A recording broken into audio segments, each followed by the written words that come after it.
আজকের সকালটা অনেক ব্যস্ততার মাঝে কেটেছে, কেননা আজকে বাসায় স্পেশাল একজন মেহমান আসবে আর তার জন্য সকাল থেকে নাস্তা বানানো শুরু করে দিলাম। আমার আবার মেহমানি করতে অনেক ভালো লাগে আর এরকমই তো হওয়া উচিত। নিজের মধ্যে অতিথি পরায়ণ ভাব থাকাটা দরকার থাক আর নিজের বেশি প্রশংসা না করি। তো শুরুতে সুন্দর করে নুডলস বানিয়ে নিলাম, কারণ সে নুডলস খেতে অনেক পছন্দ করে। খুব বেশি একটা কিছু করিনি, সকাল সকাল আসছিল তো তাই হালকা পাতলা জিনিসই করেছিলাম। এই যেমন নুডলসের সাথে পাকা আম, শরবত, ভুবি, টোস্ট, পাউরুটি, বিস্কুট ইত্যাদি। এই সবগুলোই তার পছন্দের জিনিস। তো এগুলো বানানোর পরই বাড়িতে মেহমান চলে আসলো। চলুন আপনাদের সাথে মেহমানের পরিচয় করিয়ে দিই।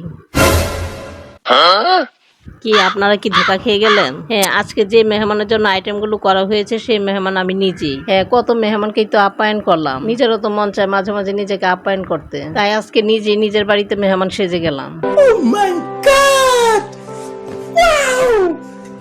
তাই এখন মেহমানের খাতিরদারি হোক। আপনাদের সাথে দেখা হবে পরবর্তী ভিডিওতে। Okay.